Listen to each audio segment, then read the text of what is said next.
So anyway, long story short, I was paralyzed from the waist down, L1 incomplete paraplegia. I have Harrington rods from T11 to L2.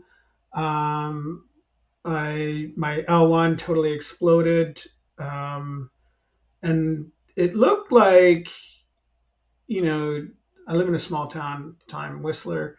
The emerge doc was like my buddy. He's kind of had to tell me that I have a spinal cord injury and I probably wouldn't walk again. And he was crying when he told me. So it was pretty harsh. It was like December 30th, 2000. Anyway, by 2002, I was walking. The backs of my legs are predominantly paralyzed. So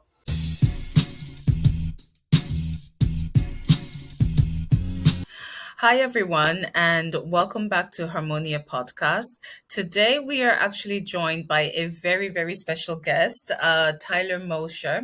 Hi, Tyler. hey, Berta, thanks for having me. Thank you so much for coming on here today. So, I'm always very excited when Tyler is on because he really just embodies somebody that said hell no to their disability, basically. But before we go into that, I'm going to actually hand over to Tyler so that he can do a proper introduction. Hey, Hey, thanks, Berta. Yeah, I guess the reason why you're asking me to talk is I'm involved in the cannabis industry. I have a brand in Canada. I supply a lot of CBD to extractors. And when cannabis became legal in Canada in 2018, I jumped in with both feet, mainly on the wellness side. Since that start, we've grown several thousand kilograms, if not hundreds of thousands of kilograms of feminized CBD for CBD inputs. We've developed brands for what ails you that has CBD mixed with CBG, and CBN, and also bought a terpene company because the efficacy we find is a lot better for the medicine. So essentially, long story short, I had a spinal cord injury 24 years ago. I'm a two-time Paralympian in Canada. I live predominantly in Whistler, British Columbia, near Vancouver. We had the 2010 Games. I competed in 2014. And I've been living with a spinal cord injury, although I walk. I had a remarkable recovery that's well documented.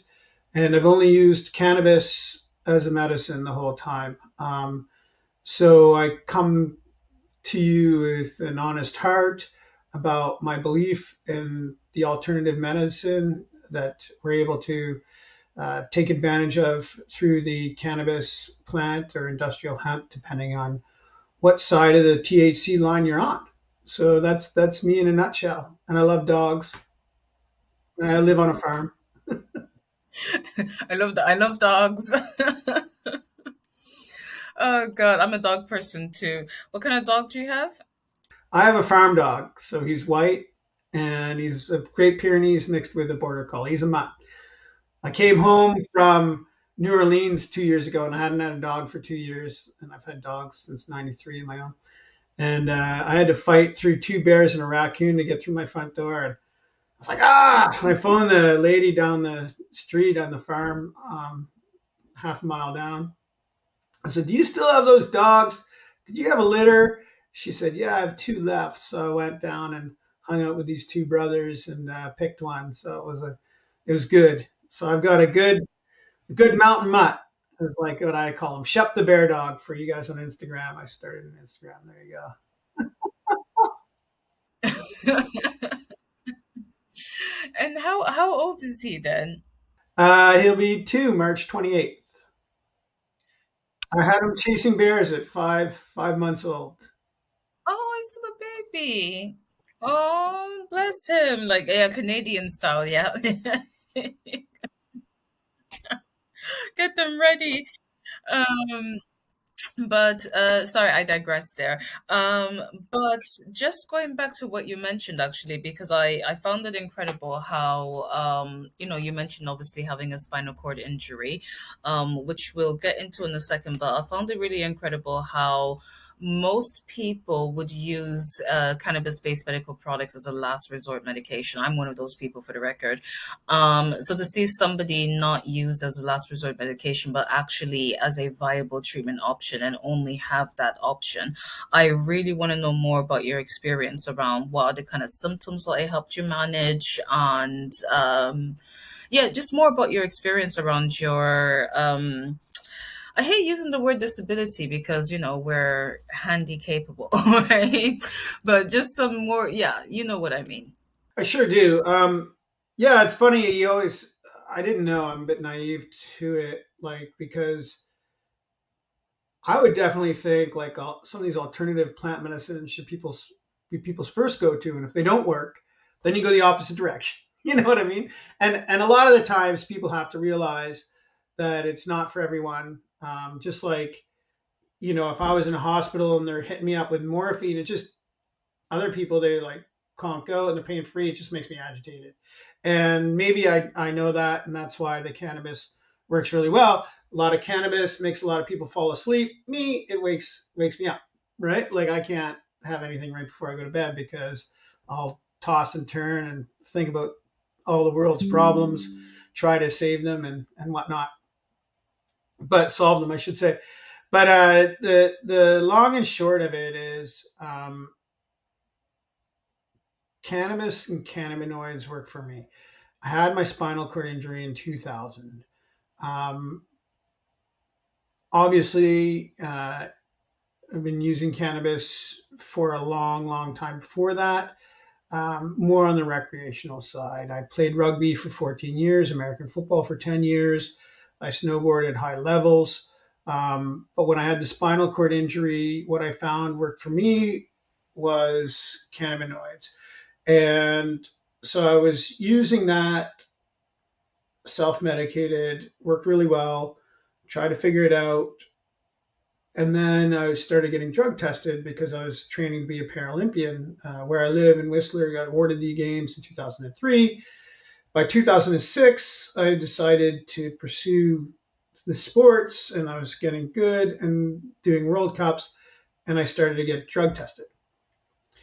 That is when, well, I stopped using cannabis at that point because you got to risk versus reward. So I lived in a lot more pain than I should have. However, in 2015, WADA removed CBD from the banned list. And I mean, I was retired by then, but at that point, I had already investigated CBD and other cannabinoids different than THC. And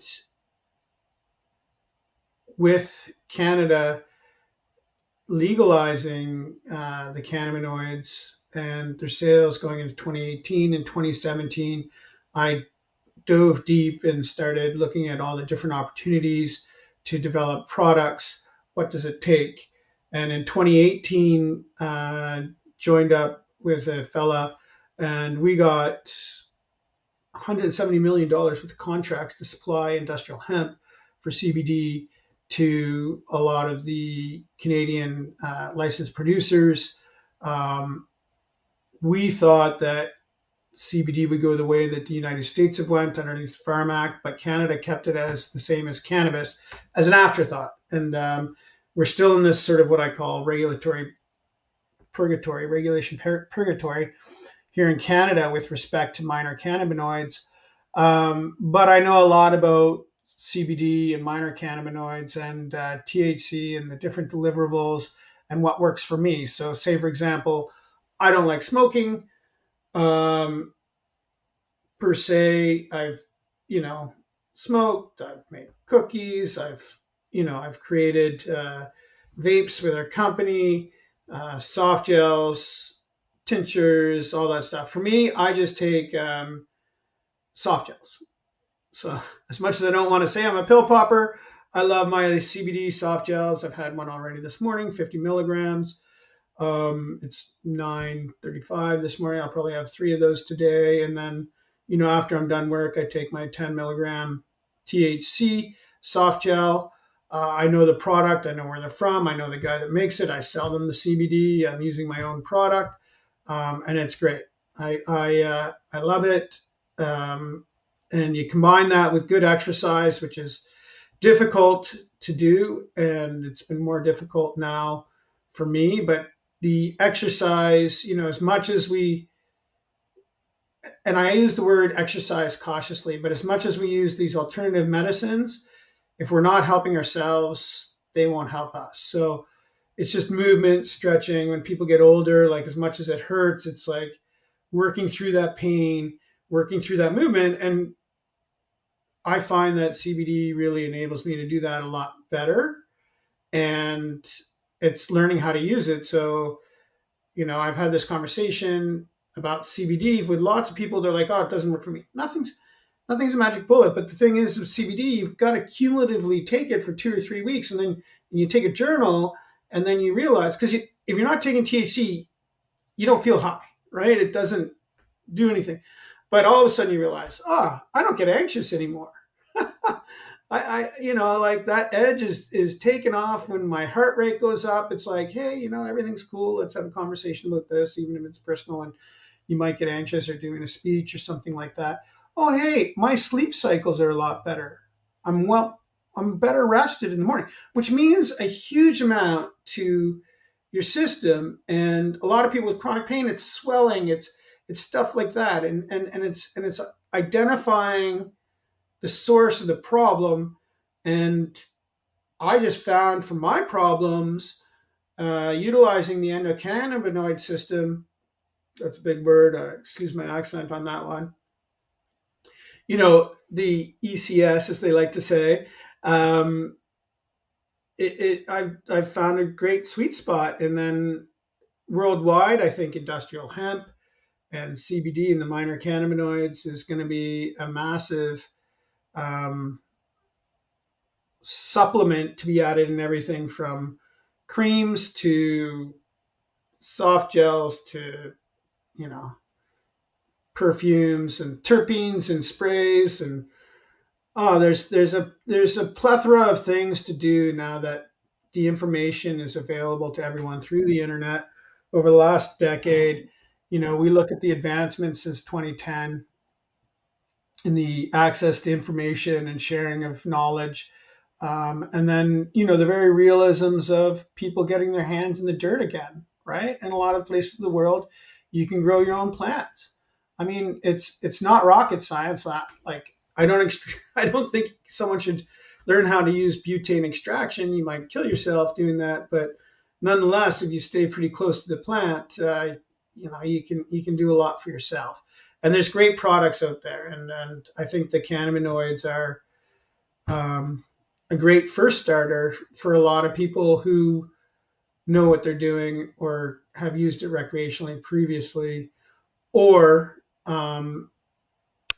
as an introduction for people that might have sleep problems, anxiety, chronic pain. And I've sent people who've never used cannabis in their life using our soft gels, for sleep that is a combination of CBD and CBN, and their games have changed. They've gotten off some of these opioids. They've gotten off of everything from antidepressants to you name it, all these opioids that people may be on. So I believe in it, and I walk the story, and I talk the talk. And I mean, for starters, thank you so much. Like, and I think you said a lot of things. I took so many notes down. Right, where do I start? Right. It's interesting because you mentioned at the very beginning that generally people go to plant medicine first and then go to prescription. So you're always surprised to hear the opposite way around. And I was like, that is very interesting. And I wonder what has changed over time for that to be a different thing. And oh God, I always feel terrible because I'm always forever just complaining about healthcare. But I sort of feel like a huge contributing factor is your doctor. You go to your doctor, and their advice isn't necessarily, oh, let's look at how we can improve your diet. Their advice is, oh my God, I need to give you more tramadol. And so whenever, like, I'm just imagining somebody that has a chronic illness. our very first response like is to go to our doctor because our conditions have worsened or something. So it's quite interesting that we have stepped so far away from plant medicine. Yeah, sorry. I just Can I speak to that for a sec? yeah, yeah, yeah. So, look, I expect people to go to their doctors first, right? And I've got all the empathy in the world for the doctors and nurses in the medical system. They have saved my life more than once, right? And the thing is every doctor knows, like, hey, if you go and exercise, like for me, my joints and everything, like a lot of the things that I eat now that I'm an older person, I metabolize things differently, are causing that swelling, like the wheats or whatever, right? Like, and I'm that guy, like, allergies, blah, blah, you can work through it, but you know, I think lifestyle is the choice that people aren't taking because it's the harder route to take. And the doctor can tell you the truth. Like my friend, my doctor, she was hardcore, like, and I love her to death. And she's just like, yeah, you can do this, but at the end of the day, you're 20 pounds heavier. Why do you think your knees hurt? Right? You're not stretching properly. You're going out there, running around your farm, hopping in and out of your tractor and throwing bales around or wood or whatever the heck. That's normal. And then you just go and drink a couple beers and then, like watch some TV and you expect to wake up perfectly fine. You're delusional, right? And no medicine will help you there. Like your best medicine is taking care of yourself, making your own decisions. And when you are out there actively helping yourself and asking the right questions and willing to do the work, these doctors can send you in the right direction, right? But right now, like the system is the way the system is. They have 15 minutes. You want more tramadol. That's not going to solve your problem, but it's going to take the pain away because the problem is that you've gained 40 pounds and you're not doing anything to make your life better, you know? And you live with arthritis or whatever, and it's harder for your body to carry the 40 pounds. So you think the doctor's going to get far with saying drop 40 pounds? So I love that you mentioned this because every single person will always opt for the medication because it's the easier thing to do. And it's the same with doctors as well. It's the easier conversation to have with a patient. It's much harder to tell a patient to lose weight than it is to be like, okay, here, let's just increase your medications. But as healthcare professionals, we should be actually advising all of it, all of it. Like I don't know when we became so scared of your patient. When did you become so scared to have these conversations, the basic healthcare conversations with your patients? And that's the doctor side of things. The lifestyle side of things, absolutely. Oh my God, spot on. Yeah, it's such a hard thing to do, and because it's so hard to do, nobody wants to do it. And what a lot of people don't realize is that you do yourself a serious disservice, patients, when you don't do these things for yourself. Because right now, yeah, the medication helps and you feel better, but you can actually feel so much more better if you actually implement a holistic healthcare approach. And not only do you give yourself more of a fighting chance in terms of improving your health and well being in the long run, but you're also giving yourself a better chance of sustaining it as well. Because that's one of the things that we have to also be mindful of is that as we get older, your health will deteriorate even more. You want to be in a good position where you, I guess, are the best version of yourself so that when it does start to deteriorate, um I guess the word that I'm looking for, I can't think of the word I'm looking for, it's gone. But I guess what I'm trying to say is that you want to give yourself a longer um quality of life, if that makes any sense, before your health starts to decline. Am I making sense anymore? You sure are. Yeah, you're just agreeing with me. We're talking the same. We're singing from the same song sheet. Yeah. Yeah, yeah. No, no, no. I'm flat out agreeing with you. Like I'm like it's spot on and it just really needs to be reiterated. It's the main thing that I always scream and shout about when I talk about a holistic healthcare approach. So it's so nice. It's music to my ears basically when I'm hearing somebody else saying the same thing and I'm like, yes, this is what we're talking about. It's so important for you. And in terms of I suppose your own symptoms then. I know that you use a lot more CBD than you did THC, mainly just because when you were active in sports, you could only really use CBD. And sort of how did that help you? How did that help you manage your symptoms, your conditions, and just your day to day life? Well, it it enabled me to have less pain and more movement. Um, it enables me to have a calmer demeanor. And again, to moving fast forward, because I use it more now, and in since it became legal here in Canada, because I had the opportunity to do more science, to meet people that were doing different things, to learn about different extraction, ways. Like, I am in the CBD business. I am in the cannabis business in Canada. Cannabis. It's a cannabis plant, whether it's industrial hemp or not. Anything outside of the raw plant is considered cannabis. Um, I use it way more now because I know exactly how I want to use it, and it enables me to live a better quality of life. I might take an Advil once in a while, but that's the last thing. And then I do have a spinal cord injury. I do have like an L1, like I do have some major problems, and I am paralyzed in my legs, certain amount. I do walk, but the muscles that are working overtime.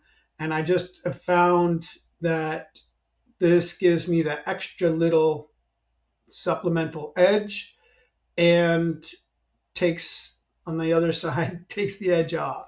But that saying, like, some of the numbers that I've thrown around here, it's stressful in business, and I realized stress was killing me, and you can take as much CBD and exercise. Well, exercise would have been more important, but I hired a stress and anxiety coach because I had to deal with that stuff, right? And so I worked with that person so that I could, do my business better and not and avoid triggering situations that would cause pain because I take the stress in my muscles.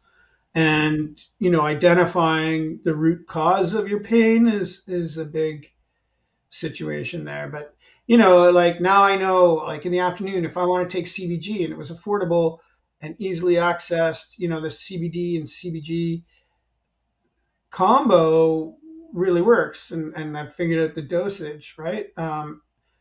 Would I take that like I take my CBD all the time? Probably not. But would I take it every afternoon? If I could, I would, right? And I really don't think this does any. It's we're talking about the medical side of things, and I don't pretend to be anywhere close to a medical expert. And I've got all the respect in the world for people that are. But what I figured out is what works for me, right?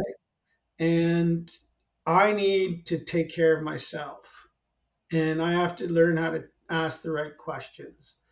And the cannabinoids work for me. And it's not a magic bullet. It just, I just don't want to be hooked on these opioids and the alternatives, right? Yeah, I think like you mentioned a lot of very again music to my ears. But yeah, I always say it to people like it's good to ask around, it's good to talk to people and find out a lot of people's experience and their advice and stuff, but still find what works for you. Every single person's body is different and everybody responds to different things in a different way. So some people yeah, just do what is right for you, and that is it. Like, don't worry about what everybody else is saying, because especially when it comes to cannabis, everybody has a preference and everybody has like a way of taking it, and it's like, guys, stop. Like, the for us chronically disabled people, our preference is to not be in pain. So whatever helps with that, yeah, you do you, right? So long as it's safe, you've gotten it from a safe source, you've spoken to your doctor and consultant about it, that's all that really matters. Like, and you said something really important around stress as well, which I just really wanted to reiterate, because I don't think a lot of people realize that when it comes to pain, your pain receptors, your body or your pain receptors cannot tell the difference between physical or emotional pain. So if you're feeling one, you end up feeling the other. So if you're feeling really, really stressed out, or any emotion actually really that causes you to feel a little bit emotional distress, basically, it's going to impact your level of pain as well, because the same receptors is triggered, and it works the same the opposite way around, which is why it's so important to make sure that you take care of your well-being. And stress is a huge, and I mean huge, contributing factor to pain, like just huge. Yeah, sorry. But just going back to your condition, then, just for people that aren't actually familiar with your injury. Oh, sorry. Okay, so you were going to say something. Sorry, you say something first. No, I just didn't know that. So that makes total sense to me, right? I'm like, oh wow, okay, cool. That's new news. Yeah, yeah. A lot of I was the same when I found that. I was like, interesting. Like, so I just thought, just because you mentioned it and you mentioned about the stress and the pain, I thought, Makes sense, right? Like dots connected. yeah, yeah, yeah. But yeah, sorry. So just going back to anyone that's not really familiar with your condition, can you just talk a little bit about your condition and your injury? I know that it's disclaimer, people, it's disturbing. Well, no, it's not. The accident's disturbing. The I For everyone out there, I fell 10 meters onto the top of my head snowboarding. I used to be a snowboarder, and still snowboard. I was up the other day. It was beautiful. Actually, just right beside where I had my accident, with the guy that I had my accident, coincidentally, with.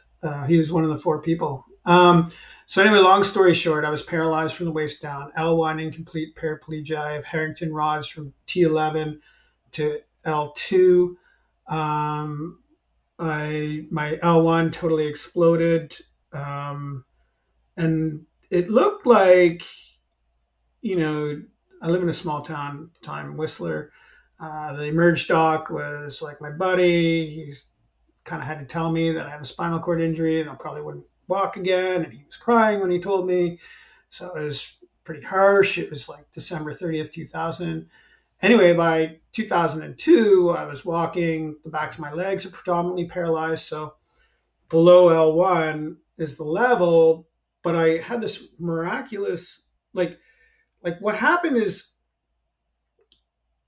they thought that I was completely paralyzed, and they were going to operate from the front, and they'd have to take out all my organs, because it was like a grenade went off in my back, towards my stomach, towards my organs and stuff.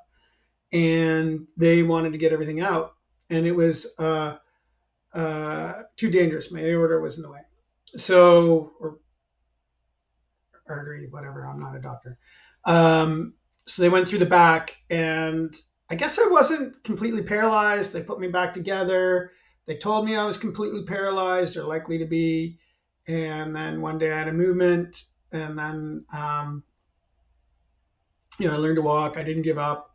I have this great story about learn to walk again and mind over matter, and putting the wheelchair down in the corner and getting up and falling down until you don't fall down anymore. The nurses at the rehab center didn't like me. Well, they loved me, but I stressed them out a lot because I was on the floor pooping myself and sprawled out, and whoa, like nothing I can do about it. Well, I could have just stayed in the wheelchair, but these poor people had to pick me up and put me back in. But hey, you know what? I kind of walked out of there, and Then I got back to Whistler. The medical system wanted me to move to Vancouver and have doctors nearby. And I was just sort of like sink or swim, go back to Whistler. I had to learn to walk again. Although I couldn't do yoga standing up, I started doing yoga. I figured mind connection, like it's all connecting to those nerves. It's the same thing. It's literally the same thing as the movement that I talked about earlier. Doing that and still like whether it's yoga or I work with a kinesiologist right now, like my knees hurt. Well, you know, again, like because I don't have calf muscles, I don't have gastric heads in my calf muscles. I don't have parts of my hamstrings. I don't have part of the inside of your quads. I don't have part of my gluteus maximus, my bowel, my bladder, blah, blah, blah. And so those other muscles get tight. So, you work with people to roll it out, but it's that movement and connecting the firing, like when I was paralyzed, significantly paralyzed, my doctor would chuckle because she would say, "Yeah, it's so weird, like deal with different patients, and even though you're paralyzed, you're probably your nervous system and your nerves are firing more because I was doing cross country and yoga and all this stuff all the time, cross country skiing, swimming's another great full body thing that anyone can do, like within reason." Getting that connectivity there. So with the accident, I have a spinal cord injury. I'm what they call an incomplete paraplegic. And as my friends back when I learned to walk again, who were in wheelchairs, called me the walker. They were happy for me, but a little bit like, screw you, walker, trip me. No, jokes aside, I'm super happy that I got out of a wheelchair. There's a lot of things that I would prefer, but it's looking at the aspects of life that you have and you can take advantage of versus what you don't have. Comparison is the thief of all joy. And, if you start comparing yourself to your previous yourself, that might be a better route to go.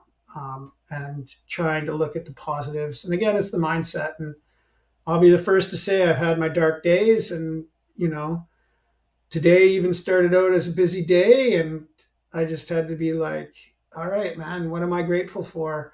Like, let's get out there and do it. Like, these stresses are your daily stresses. They might seem like a lot at 7 a.m. because you just woke up to a barrage of time zone craziness where people were awake before you were. And you're like, okay, I'll deal with that later.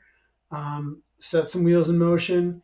And then now I'm here talking to you and I'm stress free, right? Like, relatively speaking. In the back of my mind, now that I'm talking about it, some things are niggling, but it's really whoever you are and whatever you are. It's about having that fortitude, that perseverance, and finding out what works best for you, and and having the ability to do so. And something when I used to do, there's two things. I used to do these inspirational speeches, and one aspect was people will always help you if you're trying to help yourself, right? And so it's asking the right questions and identifying the people who you want to surround yourself with. And then the other one's setting realistic goals. Like, so, me learning to walk again was a big, hairy, audacious goal, as people would say, BHAG in the business world. And not the most realistic one, but for me, but if I could get up and use the washroom by myself, that's a goal along, like when I was in the hospital, right? That would be a goal along the way that I would have to achieve to a certain extent to learn to walk again, right? So then you break that one down and you can set a time zone, like okay, within a month, I want to be doing these. This is what I need to do to get to there. And I found that really helped me. And then when your mindset's like that, the pain is less because you're not focusing on the pain, right? So, I mean, I'm not an expert. I can only speak from my perspective. We're here talking about cannabis and people living with injuries and or chronic illness or disabilities or alternatives. But if I can say anything, it's getting out in the sunshine, staying positive, and really creating the narrative. Um, on one of my computer screens, not this one, but in my other place, it's words matter. I've got a little sticky note there when I'm looking at these things, and they matter for yourself also, right? Because I tend not to be the most empathetic person in the world, so I have to remind myself, like, be careful of what you say and how you say it, because I say things in a way that people take me very seriously, and I'm just like, whatever. But yeah, the way you say it too makes a difference. But yeah, being positive and happy makes the biggest difference. And a lot of people say, well, I can't be positive and happy because I'm living in so much pain. It's like, all right, well, that's a defeatist attitude. And you enjoy living in pain. You enjoy that purgatory, because I'm sure as hell not living in purgatory. Yeah, and you know what is like, first of all, I love all of it. There's just a few things I really wanted to quickly comment on. So I get what you mean. Yes, we aren't necessarily expert, but at the end of the day, I mean, I can actually comment on that on the healthcare side of things, is that, implementing a holistic approach does work. The science backs it up. And I guess your patient experience sort of solidifies this. It works. I I am like you, and I do encourage people when they first of all, you need to plan. You need to plan accordingly. And on our website there's goal planners and everything like that. And I'm actually going to be starting like my own sort of like planning. I've started doing like some lifestyle changes and stuff like that. So I'm going to be starting to showcase that soon, just to evidence to people that it works.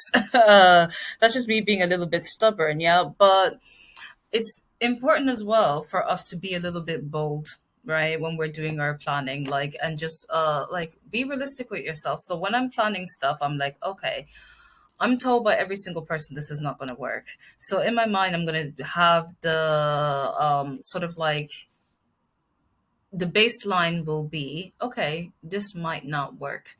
I'm going to do it anyway, and I'm gonna do it because I want to see if it's gonna work or not. Because how much do you want to bet? A lot of the times, it actually does end up working to some extent. Maybe not in the way that people want it to, but just to always give an example. Like, I remember the left side of my body is where I have my paralysis, and mine's is a lot more milder than yours. It's more in the sense that you have a different sensation in this side of the body than I have to the other side of the body. And the most important part is that from time to time it goes completely dead.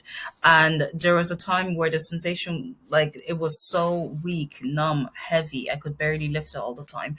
And everybody kept telling me acupuncture is not going to do anything. Acupuncture.